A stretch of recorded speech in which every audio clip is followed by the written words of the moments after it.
vamos a empezar o vamos a terminar, yo no sé, la sesión matinal con la conferencia del profesor Miguel Ángel Muro. El profesor Miguel Ángel Muro es catedrático de Teoría de la Literatura en la Universidad de La Rioja. Él empezó trabajando sobre, si mal no recuerdo, el poema de Fernán González, ¿no? Ujú. Pero luego ha transitado por todo, porque editó el Teatro de Bretón de los Herreros, ha estado trabajando también en relaciones con el de literatura y cómic, y lleva años también trabajando sobre poesía española contemporánea y bueno, que es lo que le arrastramos aquí. Hoy nos va a hablar de un poeta quizás olvidado, pero al que yo tengo especial cariño, porque conocí y traté en su momento a Leopoldo Alas Míguez, ¿no? Eh, Creo que era nieto o sobrino nieto, ¿no? Si mal no recuerdo. Sobrino bisnieto. Sobrino Hay una, bisnieto. una generación más. Sobrino bisnieto de Leopoldo Alas Clarín y fue un poeta tristemente desaparecido joven, realmente, con 40 y pocos años, si mal no recuerdo, ¿no? Sí, nace en el 62 y muere en el 8. En el 8 sí. Nos conocimos a comienzos de los años 90 en Madrid, porque él dirigía una revista de poesía muy bonita que era Signos, Ujú. y una colección de libros que luego derivó, la cogió Huerga y Fierro. Y es un poeta por el que tengo también, eh, vamos, relación personal y admiración personal, pero también admiración poética. Y me parece que me gustó mucho que propusieras ese tema para tratar, porque, bueno, en cierto modo me retrotraía ahí casi hace 30 años. Pues tienes la palabra, Miguel Ángel, muchas Muy bien. gracias y adelante. Me alegro mucho de poder participar de nuevo en nuestro seminario.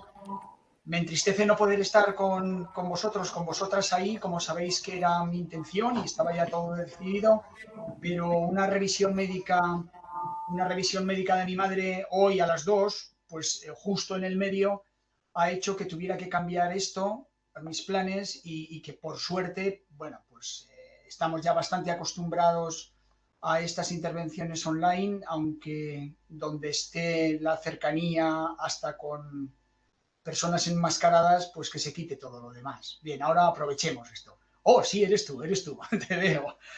Os agradezco mucho, Juanjo, Natalia, el esfuerzo que hacéis que no sé si será mucho, pero bueno, queda bien decir que os agradezco ese esfuerzo para que podamos seguir teniendo estos seminarios.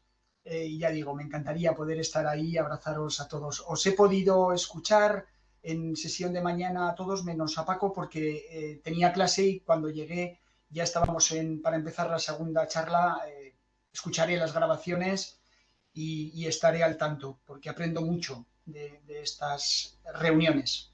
Bien, voy a hablaros, como ha dicho Juanjo, de Leopoldo Alas, y hay que ponerle el segundo apellido, aunque él no lo ponía, para procurar el desconcierto y después la risa, de Leopoldo Alas Mínguez y de su poesía. Tengo que reconocer que cuando me acerqué a este poeta, siendo estudiante, como decía Juanjo, 30 años y más atrás, pues lo hice primero justamente por esa coincidencia, por encontrarme con que en poesía contemporánea y en un capítulo, digamos, donde había otros poetas que conocía, pues aparecía este hombre que en principio parecía una errata, su nombre parecía una errata del escritor decimonónico traído a la actualidad. Después te dabas cuenta de que no era así, eso era ignorancia mía. Y luego me atrajo también, es una cosa, pues otra vez, casi necia, el hecho de que hubiera nacido en Arnedo, en un pueblo de La Rioja, y que su familia no estuviera allí de paso, sino que tenía vínculos con esa localidad a la que han estado volviendo y siguen volviendo. Tengo ahora relación escrita con Mari Carmen, con su madre, donde ha dejado su legado después de morir, como decía Juanjo, muy, muy joven. Y en fin, cuando ya entré en su poesía, me pareció que era una poesía digna, una poesía aceptable. No voy a subir el nivel, pero si tengo que hacer una primera valoración, no he elegido un poeta casi olvidado porque es excelso y entonces tengo que reivindicarlo. No, si lo he traído es por esa inquietud de lecturas de estudiante y porque el tema de nuestro seminario es historia, ideología y texto, y en este sentido esta poesía, lo mismo que otras, me parecía muy representativa o representativa, sin más, de un ser humano y de un tiempo, como otras.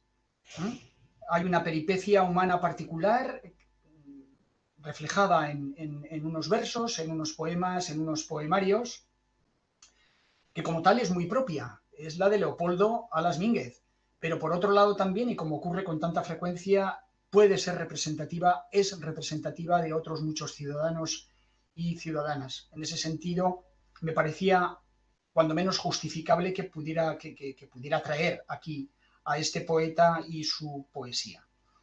Os propongo, por tanto, un recorrido que será breve, ya estamos al final de la mañana, pues esto se podrá leer, eso no lo voy a olvidar, con lo cual, aunque tengo la lección escrita, pues lo que haré será saltar mucho y en principio leer solo a los versos que no me sé de memoria y a los que tengo que ser fiel. Este recorrido está jalonado por dos términos que pretenderé que aparezcan después en el título, que se alargará. Y esto será, el título quedará así, entre el miedo y la quimera.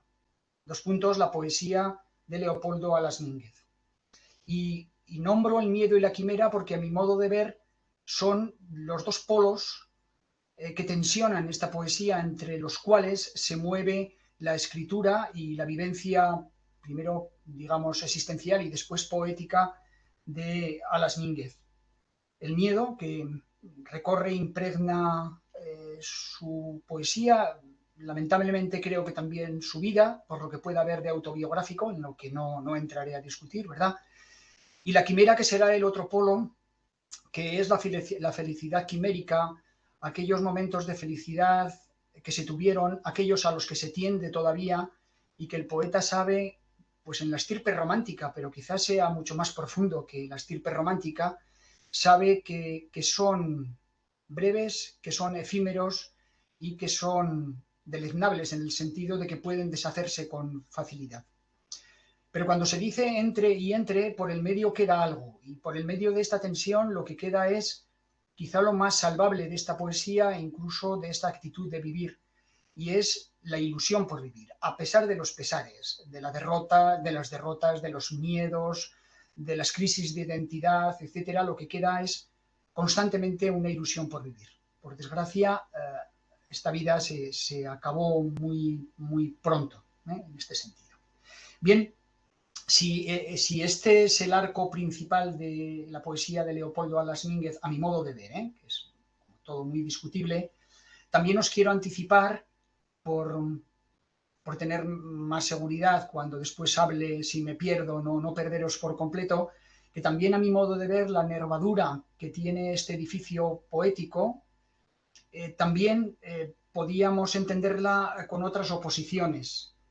Hay una oposición bastante clara a mi modo de ver entre la tendencia del poeta o del yo poético a replegarse y protegerse, pero otra igual de poderosa a mostrarse, a exhibirse, a estar con todos. La soledad, opuesta a la búsqueda de la soledad, opuesta a la necesidad de compañía y a la búsqueda incesante de compañía. El tratamiento del tiempo y la entidad del tiempo en esta poesía tiene una carga grande y también ahí encuentro tensión. El miedo al tiempo, a ese tiempo que corroe, la referencia de Baudelaire creo que puede estar por debajo de las lecturas de Leopoldo Alas, frente al convencimiento de que lo que hace la vida es justamente el tiempo y lo que da las oportunidades de vivir e incluso de ser feliz es justamente el tiempo. Hay otra tensión que se produce en la identidad. Esta mañana, Pepa, y también ayer, se hablaba de la identidad como uno de los asuntos capitales dentro de la poesía actual. Lo vemos aparecer constantemente. La identidad individual. También tenemos asuntos de identidad colectiva, pero esos ahora no me interesan tanto, ni siquiera cuando esa identidad colectiva es de un grupo, como pueda ser el de unos escritores o como pueda ser el de unos homosexuales o lo que pueda ser, ¿no? Entonces, la tensión entre la identidad propia, la que uno siente que posee, la que se está construyendo, y la otra, la que la sociedad le impulsa a aceptar. Y claro, ya tengo que adelantar el hecho de que se trata de un hombre homosexual o de un homosexual, y esto he dudado en si hacerlo tan pronto.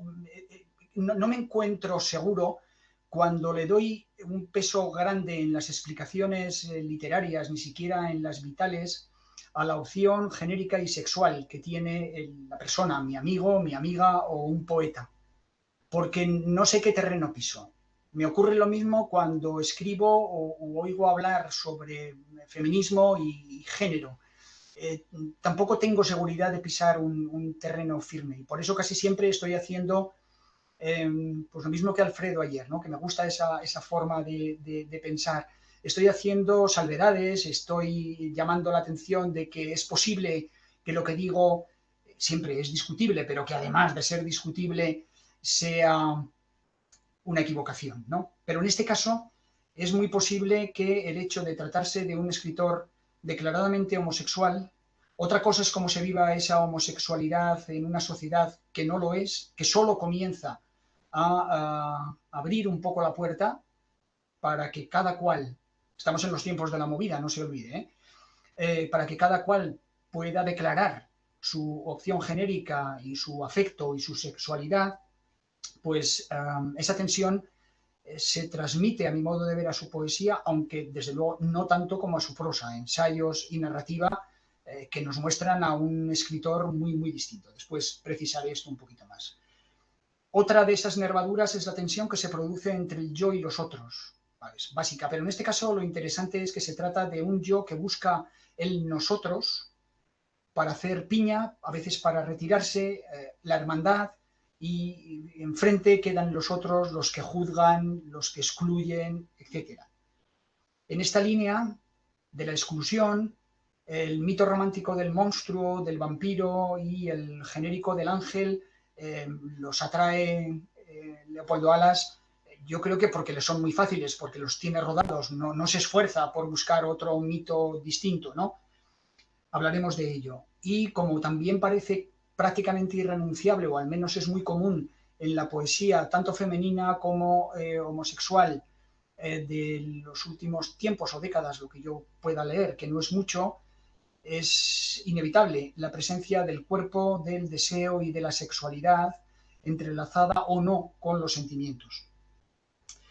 En fin, nos encontramos con una poesía en la que constantemente se plasma la derrota, pero también donde constantemente vemos cómo el yo poético se levanta y vuelve a la pelea, y vuelve a la ilusión por la vida, y vuelve a la excitación por vivir. Esa es la dinámica. Y aprovecho para decir que también es una dinámica que no he estudiado, paréntesis, no he estudiado la estructura de los poemarios, pero creo que merece una atención mayor que la que yo le pueda prestar, porque así como hay poemarios donde ves que hay una coherencia, incluso una progresión, y que pueden ir desde el pesimismo hacia un optimismo o desde el pesimismo hacia la derrota absoluta, en el caso de los poemarios de Leopoldo Alas, y en particular de los últimos, el último incluso ya, ¿no? Uno lo que observa es que se van alternando poemas como si fueran estados de ánimo ciclotímicos. Algunos de ellos son de un pesimismo terrible, después ves que aparece uno que es optimista, que parece que se reactiva las ganas de vivir, y cuando ya piensas que esa va a ser la línea, vuelve a dar un bajón tremendo, como si quisiera que la estructura de sus poemarios reflejaran lo que ha sido su forma de vivir, lo que ha sido su experiencia en la vida durante el tiempo en que gestó esos poemarios. Bien, esta es la nervadura y ahora voy a hacer algunos comentarios un poco más adornados y sustentados en los poemas de Leopoldo Alas.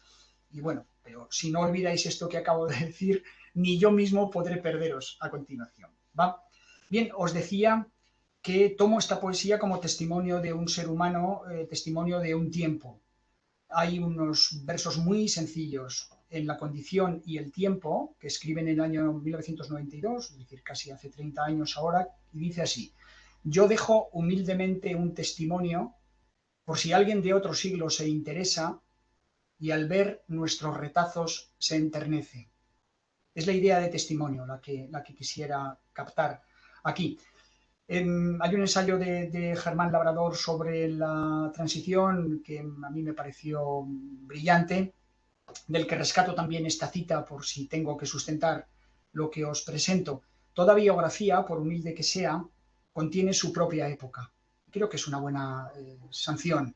Luego habría que matizarla mucho, pero ahora no me interesa matizarla, ¿no? Sino que me la admitáis. Y lo más probable es que conozcáis, y mejor que yo, la poética de Gil de Viedma, donde explicita que mis versos, dice, no aspiran a ser la expresión incondicionada de una subjetividad, sino a expresar la relación en que ésta se encuentra con respecto al mundo de la experiencia común, de la experiencia común. Eso es lo que me interesa, ¿no? Bueno, en este sentido es como tomo esta poesía, os lo decía antes, y voy a hacer alguna precisión al respecto de esta actitud testimonial. Llama la atención, de principio, la diferencia que hay entre la poesía y lo que aporta en esa poesía de su vida al yo poético Leopoldo Alas, y cómo escribía y cuál fue su actitud como ensayista, polémico, hilarante, brillante, corrosivo, etc., en su escritura en prosa, también en algunos relatos, están mucho más con ese ambiente de la movida, lúdico, muy sobrepasado, pasado de rosca, etc., mientras que es como si Leopoldo Alas hubiera decidido que su poesía iba a ser el lugar de la intimidad, donde trajinar con los asuntos que le eran más queridos y que no necesitaban ningún tipo de alaraca. Entonces, eso es lo primero que llama la atención. Entonces, quizá en este sentido, al hacer esta reserva, llama la atención que se trate de una poesía, ya digo, de un hombre que tenía una vida pública muy activa y muy movida y, como digo, hasta excesivamente movida, que aquí sean muy pocas las referencias que hay a asuntos de la actualidad, algún nombre propio que se escapa casi de manera inevitable, como el de José María Aznar. Referencias a amigos conservadores, a los que pinta con el ABC, el fútbol y los toros, como si el tiempo no pasara, ¿no? Y a los que pinta también preocupados porque España se rompe. Sabéis que fue uno de los leitmotiv hace 30 años por parte del insigne expresidente de España, ¿no? Son pocos los poemas en los que toca la realidad de la vida colectiva que se está viviendo, y lo hace sobre todo a principios de siglo con el derribo de las Torres Gemelas en el atentado de Nueva York, para dejar unos versos muy pesimistas, un diagnóstico serio y, como digo, desesperanzado de nuestra sociedad y de la forma de encarar los asuntos que tenemos. Esto no quiere decir que fuera un hombre que viviera de espaldas, como os digo, a la vida que le tocaba vivir, y en el caso de la vida literaria fue un hombre que entró en polémicas con Castellet, o más que nada zahirió a Castellet, por lo que Leopoldo Alas consideró siempre y sobre todo, como con los novísimos, por supuesto, como una gran operación de marketing, que ahora se queda a la altura del barro cuando vemos la de Planeta, con el último premio Planeta y Carmen Mola, sin lugar a dudas. no diré genial, porque, digamos, es fácil urdirla, pero por ahí es por donde van los asuntos, ¿no? Bien, y frente a esta situación, decisión, actitud, de sacar fuera lo colectivo, lo externo, lo político, lo social y quedarse con lo suyo, claro, aquí se agiganta y se pone lupa sobre todo aquello que afecta al poeta y al yo poético. Vamos a tener su vida, parte de su vida interior, reflejada en estos versos. Y el tiempo, como os decía, ese tiempo íntimo y la vivencia del tiempo, la mayor parte de las veces con miedo, otras veces con esperanza, va a ser clave. Os leo ya algún poema, principalmente para que vaya quedando, para quienes no lo hayan leído, para que vaya quedando algo de lo que escribió. Escribe en uno de sus poemas: no sé si es el paso del tiempo. Pienso que no ha llegado todavía el momento de preocuparme por el tiempo. Pero si no es eso, ¿cómo se llama este miedo a perder? ¿Qué nombre tiene la plena convicción de encontrarse desligado del movimiento interminable que hacen los días, las cosas, de los días, sus personas, para alejarse? Si no es el tiempo, ¿por qué me aburren los consejos de mi salud frente al espejo? Si no es eso, ¿qué es? ¿Cómo se llama el suicidio del presente? ¿Qué nombre tiene el presente cuando cae en las redes de una metamorfosis despiadada y se transforma en recuerdos? No sé bien si es el paso del tiempo, pero es algo que late clandestino o se manifiesta desgarrado como un grito. Este trasiego con el tiempo, visto principalmente desde el temor, lo lleva a poemas como el que titula El poeta imagina su muerte, con versos estremecedores, al menos el final. El muerto dice de sí mismo: el muerto es él, y desde aquí me enfría su palidez temible, su cuerpo abandonado en la garganta muda de un camino. Bien, como os decía, debajo de esta concepción y por lecturas que conocemos por amigos o por su propia biblioteca, depositada ahora en la Biblioteca Pública de Arnedo, El tiempo devorador de Baudelaire está muy cerca. Tiene un poema interesante sobre la amenaza que late en los relojes. En otra ocasión personifica al tiempo en una mujer y en las uñas que se clavan y rasgan la piel. En otro caso se personifica, si así se puede decir, a la muerte en una dama cansada. Y en otras ocasiones, y son los poemas que más me gustan de esta parte, el tiempo es visto como algo abstracto y al mismo tiempo demasiado concreto. Y en ello se manifiesta esa certeza que quizá tengamos todos, ¿no? Que somos tiempo y que lo que nos da miedo al mismo tiempo nos da la vida. Eso es, ¿no? Esa negra espalda del tiempo a la que se refería Shakespeare y que luego tomó Javier Marías de manera inteligente para sus libros, ¿no?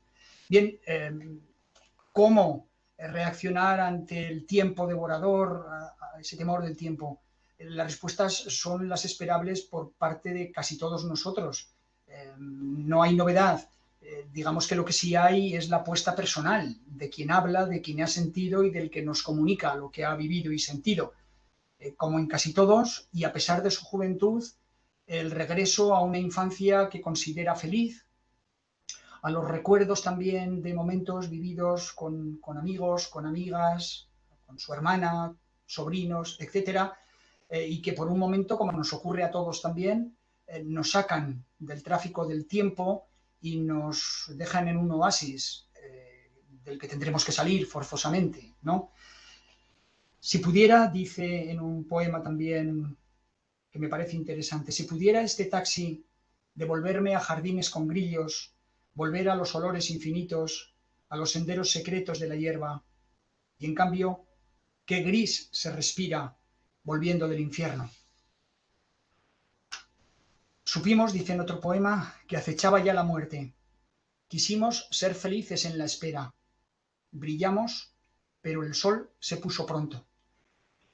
Versos que podrían valer como epitafio para buena parte de esa generación que recorrió este ciclo casi de faetón en un tiempo extremadamente breve, llamativamente breve, ¿no? Repito, supimos que acechaba ya la muerte.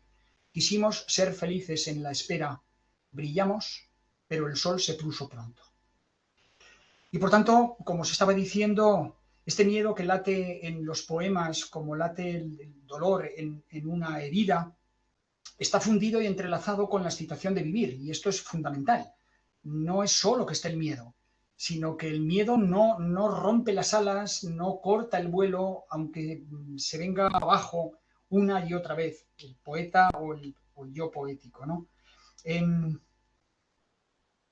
Hablaba del recuerdo como una de las formas de convivir con el tiempo. Si ahora hablamos de unos miedos más amplios, no solo los del paso del tiempo, miedos más innominados, pero presentes, haciendo su vida y haciendo más triste o menos alegre su vida, hay un poemario completo que se titula justamente La posesión del miedo y que tiene un título equívoco, porque de esa manera tanto puede ser que el miedo posee al yo poético como el hecho de que el poeta, el yo poético, perdón, posea al miedo. Y es esta segunda posibilidad, la menos esperada, la que nos asalta cuando leemos justamente el poema central. Dice en un momento, voy a hacer el amor con mi miedo, a inventarle un cuerpo firme, a penetrarlo, a hacerle gemir de deseo. Bien, esta convivencia lo lleva a decir algo terrible que también puede estar en el frontispicio, en este caso de toda su poesía, y quién sabe si por desgracia de su vida. Dice al final de otro poema, es mi manera de amar, tener miedo. No lo sé, vosotras amigos, ¿no? Si os reconocéis en este sentido, pero creo que uno de los componentes principales de nuestra vida, de personas burguesas, en una sociedad de segundo mundo, posiblemente ya muy amenazada, no está invadido por el miedo a perder la posición, a que los hijos no consigan lo que hemos conseguido nosotros, a no ser aceptados por un grupo, en este caso un seminario, un grupo de amigos, de investigadores, etcétera, ¿no? Pero llevar el miedo a la esfera del amor y amar con miedo es de lo más terrible que uno puede imaginar o experimentar, ¿no? Es lo que quería subrayar, ¿no? Avanzo, como veis, hacia el asunto de la identidad. Ya lo esbozaba antes y por eso ahora sencillamente voy a leer también algunos aspectos. Deja muy claro este problema, porque el asunto de la identidad no lo experimenta ni con tranquilidad ni con sosiego, sino más bien como una crisis constante y continua. Escribe, como os decía, este verso: pudrirse poco a poco entre continuas crisis de identidad. Ya no es una crisis profunda de la que sales ya decidido a admitirte como eres, ¿no? Sino que se habla de esas continuas crisis de identidad. Echa mano para poder expresar mejor qué es lo que experimenta en estas crisis de ese símbolo tan polivalente que es el del espejo.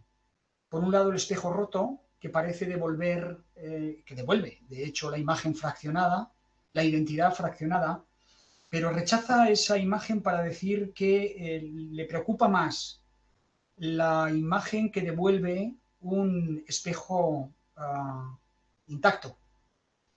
Y claro, lo que dice es esto, pero no son menos peligrosos los espejos intactos que invierten la imagen. Claro está que las palabras se pueden cargar de una manera o de otra según, digamos, la actitud que tengas o quién esté siendo el emisor. La palabra invierte, en el verbo invertir, invertido, etcétera, nos lanza rápidamente, aun sin querer, dentro de la esfera léxica de la homosexualidad. De la misma manera, o más todavía, antes he olvidado decir que durante varios años y en esa esfera pública fue guionista, director y presentador de un programa en Radio 5 que se titulaba Entiendas o no entiendas. No, el título no tiene que ver con el conocimiento en general, sino que bien sabéis que ya prácticamente, que yo sepa, desde los tiempos de Cernuda, Lorca, Prados, etcétera, la palabra entender, digamos, en la comunidad gay tenía un contenido de estar en la sexualidad, eh, homosexual, ¿no? Bueno, cierro ese pequeño paréntesis y vengo para aquí a esos fragmentos de la identidad en el espejo y el espejo entero que invierte, ¿no? Como os decía antes, y tengo que seguir manteniéndolo, no sé cuánto de esta problemática tiene que ver con esa homosexualidad. De cualquier forma, y ya no repito lo que antes os he dicho, ¿verdad? De cualquier forma, sí es cierto que la identidad de cada uno de nosotros, hasta cuando ha podido ser más o menos irreflexiva, porque no hemos tenido casos adversos que nos hayan hecho tener que planteárnosla, el hecho de que alguien se sienta a gusto y ni siquiera se plantee cuál es su sexualidad, cuál es el género al que pertenece, cuando has tachado constantemente en todos los formularios sexo y has puesto varón, como es mi caso, sin preguntarte, pero a lo mejor no demasiado varón, o a lo mejor con unas inclinaciones, cuando eso es así, los asuntos de identidad, digamos, no te han, digamos, marcado la vida ni te la han hecho resbaladiza, ¿no? Pero quien esto lo ha tenido que padecer, nota muy bien que hay algo que se gesta en la esfera del yo, del uno mismo, pero que no es una decisión que pueda tomar uno mismo porque están los otros, porque es la presión de la sociedad, porque es la presión, bueno, de la sociedad. También hablabais esta mañana de esto, ¿no? De la familia, de la tradición, de otras instituciones que abogan por una, entre comillas, normalidad, que es la de la heterosexualidad. Si detrás de ella, como suele ir, va el patriarcado y todas las instituciones lo que hacen es reforzar esos planteamientos, pues en ello estamos, ¿no? Entonces, hay una presencia muy fuerte en la poesía de Leopoldo Alas, como os decía al principio, del yo, muchas veces vinculado al nosotros, al grupo, pero también tironeando, del grupo para afuera, del grupo para adentro, y entre el yo y el nosotros, perdón, no entre el yo y el nosotros, sino opuesto, de forma antitética al yo y al nosotros, quedan los otros, ¿no?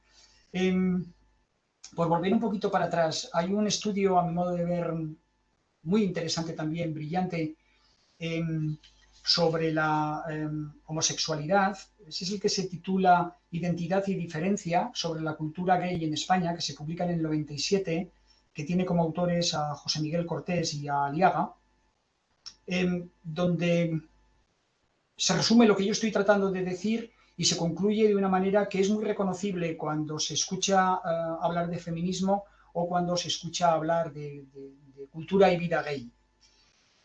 Todo esto, dice en este caso en particular Cortés, porque es el que lleva ese capítulo, todo esto, que es cómo la sociedad empuja a relaciones de pareja heterosexuales, a distinguir a los niños de las niñas, etcétera, todo esto nos ha llevado a ir creando al margen de la mayoría un mundo propio muy peculiar, a desarrollar una gran capacidad de disimulo, de ocultación, de temor, de mentiras y de autoodio, que es de lo que más llama la atención cuando se trabaja, bien lo sabéis, mejor que yo, cuando se trabaja en literatura o en arte gay, más, yo no sé si decir más gay que lésbico, pero en esa línea andamos, ¿no? Cómo alguien puede llegar a odiarse a sí mismo considerándose un monstruo.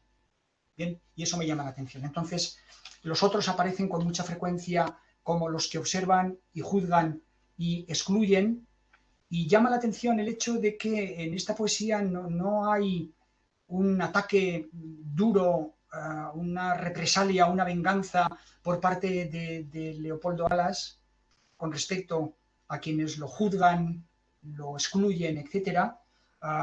Y lo máximo que uno llega a leer en este sentido es esa referencia bíblica a los fariseos, a los que equipara a aquellos, muchas veces de sexualidad no clara o de homosexualidad oculta, a los que llama sepulcros blanqueados por fuera y por dentro llenos de putrefacción. Me interesa tanto más que esta tensión, la que se produce entre el yo y los otros, la que se produce entre el yo y el nosotros, porque la encuentro todavía más acentuada que la anterior.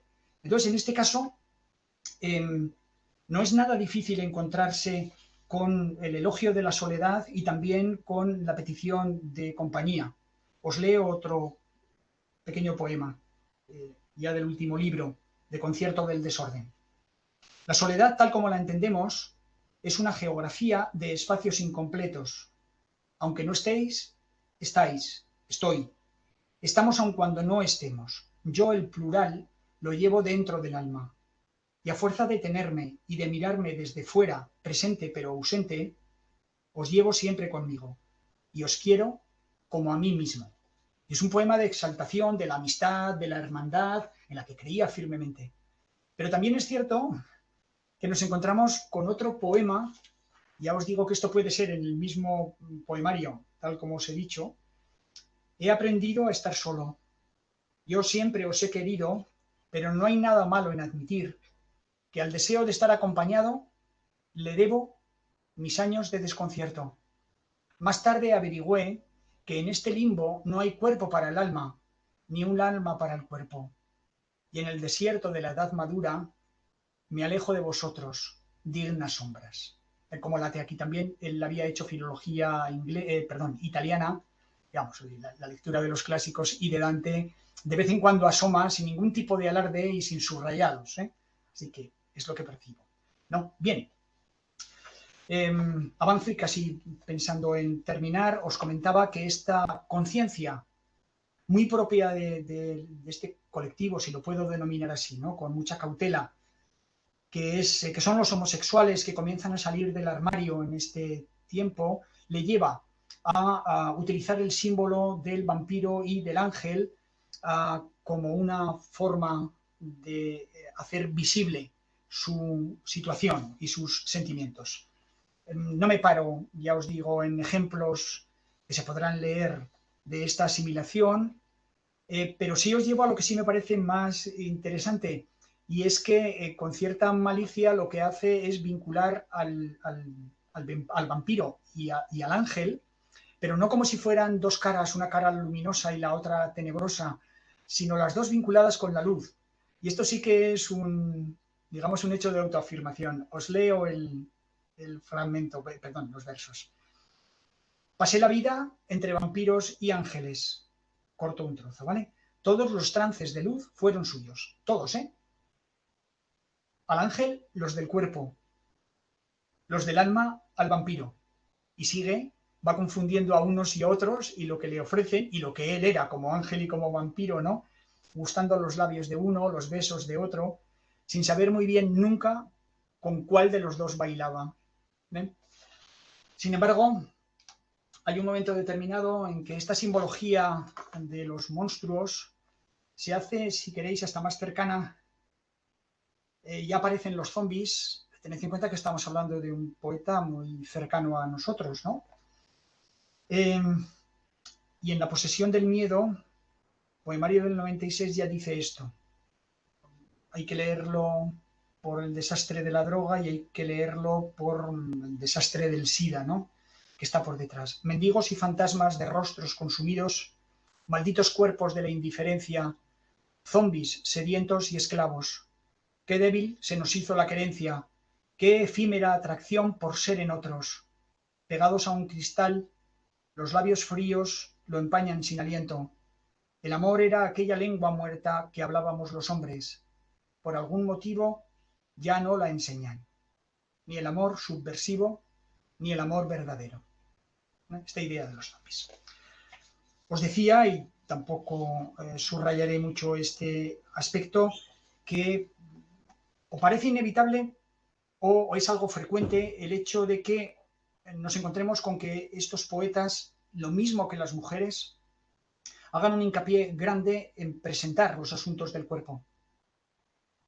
Y no solo los de la sexualidad. Esta mañana Pepa hacía unas referencias muy claras en la poesía que estaba estudiando.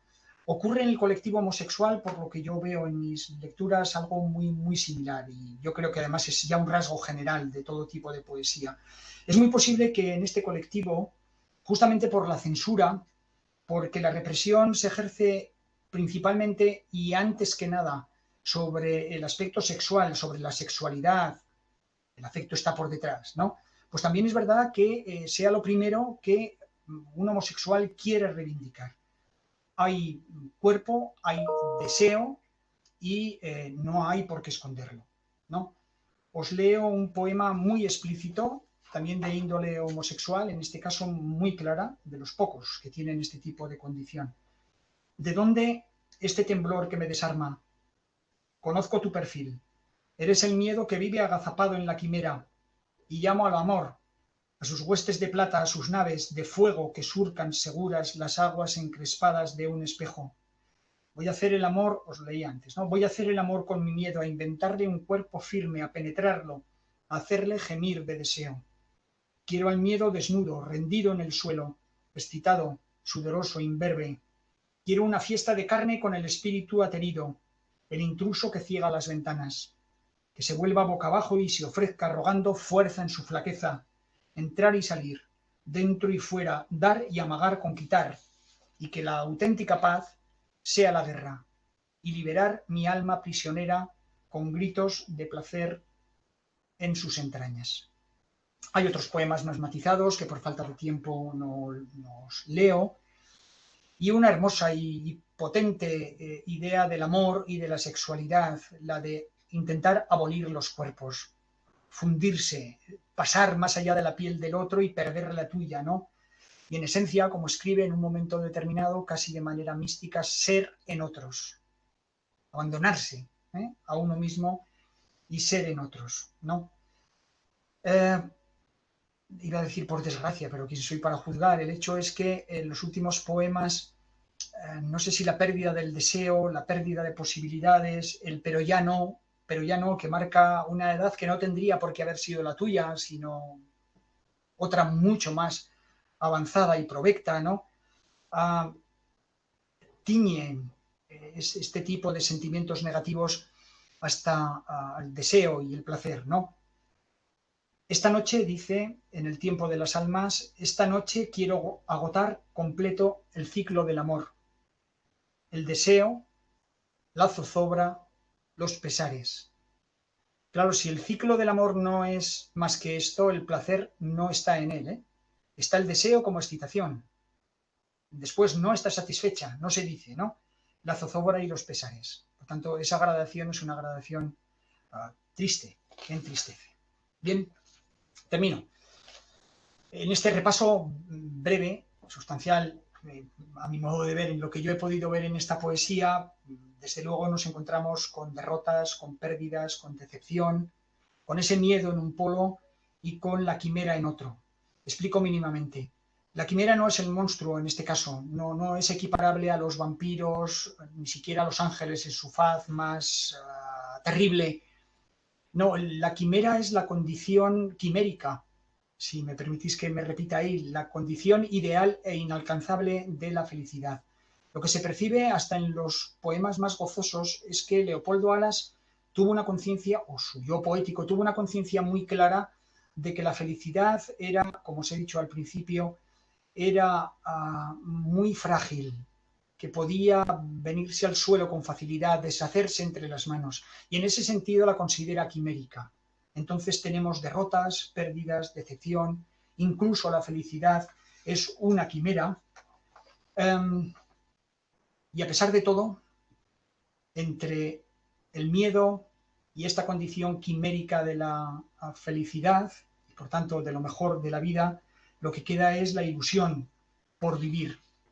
Termino con una cita de la novelista Lourdes Ortiz, amiga de Leopoldo Alas, que creo que resume bastante bien todo lo que yo he dicho de manera premiosa y quizá abusando de vuestra paciencia, porque clava muy bien al personaje y en este sentido, digamos, hace entender mejor el yo poético que está dentro de la poesía de Leopoldo Alas. Dice esto: Leopoldo transmitía, incluso en los momentos de melancolía, tristeza o desengaño, un viento de vida por hacer, de alegría por las cosas hermosas, de búsqueda continua, infatigable del amor, la amistad, de ese otro mundo posible cargado de añoranzas, de cosas por soñar o por cambiar. Y esto es lo que os quería decir. Espero no haberme alargado. Muchas gracias. Igual.